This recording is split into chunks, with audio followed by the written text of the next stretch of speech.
Dubai డైరాలో అయితే ఉన్నాను అనమాట. ఈ ఏరియా డైరా అనమాట. సో ఇక్కడ ఎక్కువ ఇండియన్స్, పాకిస్తాన్స్, కేరళ వాళ్ళు వెళ్ళే ఉంటారు. సో నాకైతే ఢిల్లీ ఫీల్ అయితే ఉందన్నమాట. ఇక్కడ చూడండి, సేమ్ ఢిల్లీ, ముంబైలో కూడా కొంచెం ఇదే టైప్లో ఉంటుంది. సో వేరే ఏరియాస్ ఉన్నాయి, జేబీఆర్, మెరీనా, ఇవి కొంచెం కాస్ట్లీ లగ్జరీ ఏరియాస్. అక్కడికి వెళ్ళి మళ్ళీ చూపిస్తాను. సో ఇదైతే డైరా అనమాట. దుబాయ్లో ఈ ఏరియా పేరు డైరా. చూడండి, మొత్తం స్ట్రీట్ షాపింగ్స్ అనమాట. ఇవి మొబైల్ షాప్స్, ఇవన్నీ మొబైల్ షాప్స్. చూడండి, ఈ సైడ్ మాత్రం అన్నీ మొబైల్ షాప్సే. జమ్ మొబైల్ షాప్ కూడా ఇక్కడే. సో ఇంకెలాగా రోడ్ సైడ్ అయితే చూడండి, ఇలాగా కూర్చొని తాగుతానికి, తినడానికి చికెన్ షవాయాస్ ఉంటాయి. షవాయా చికెన్ అదైతే 15 dirhams అనమాట.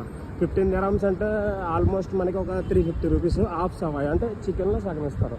ఇది చూడండి, ఇవన్నీ కూడా మొబైల్ షాప్స్. సో ఇక్కడ ఎక్కడ అయితే అరబ్ పీపుల్ అయితే, ఇక్కడ దుబాయ్ లోకల్ వాళ్ళు అయితే ఇక్కడ తిరగరు అనమాట. వాళ్ళు తిరిగే ఏరియా అయితే జేబీఆర్, మెరీనా, అవి నైట్ టైము. సో ఈ టైంలో ఇక్కడ వాళ్ళు ఎవరు తిరగరు, నైట్ టైం కూడా రారు వాళ్ళు ఇటు. ఇక్కడంతా మన వాళ్ళే తిరుగుతారు అనమాట. లేకపోతే ఇంకా టూరిస్టులు చూస్తానికి వచ్చిన ఫారిన్ కంట్రీస్ వాళ్ళు చూస్తారు. సో ఇది ఇక్కడ బస్ స్టాప్ ఇచ్చోండి, షబ్కా బస్ స్టాప్ ఇది. ఇవన్నీ ఇంకా మొబైల్ షాప్సే, మొత్తం మొబైల్ షాప్సే. చాలా చీప్ ప్రైస్ ఫ్రెండ్స్. ఇక్కడ ఫోన్స్, ల్యాప్టాప్స్ అయితే మాత్రం చాలా చీప్.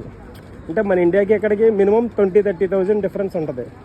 లైక్ కాస్ట్లీ ఫోన్స్, ఒక ₹1,00,000 ఫోన్స్కి ఒక 20,000-30,000 తక్కువ ఉంటాయి. ఇది చూడండి. సో ఇది కూడా అన్ని మొబైల్ షాప్సే అనమాట. సో ఇక్కడ మాత్రం ఆఫ్రికా బ్లాక్ వాళ్ళు మాత్రం అయితే చాలా ఎక్కువ మంది ఉన్నారు. సో ఇంకెక్కడ చూసినా మనకి అన్ని కార్సే. ఇక్కడ పెట్రోల్స్, మెయింటెనెన్స్ అన్నీ తక్కువ కాబట్టి ఇంక అందరు కార్సే వాడతారు. సో చూడండి, ఇది దుబాయ్లో డైరా స్ట్రీట్ షాపింగ్. ఇంకా చూడండి, మరి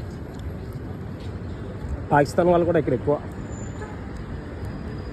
సో ట్యాక్సీస్ అవి మాత్రం చాలా కాస్ట్ ఎక్కువ ఫ్రెండ్స్. అసలు ట్యాక్సీస్ మాత్రం చాలా కాస్ట్లీ ఇక్కడ.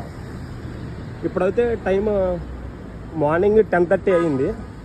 సో 10:30కి ఇలా ఉంది. క్లైమేట్ అయితే చాలా హాట్ ఉంది, 45 degrees టెంపరేచర్ అయితే ఉంది.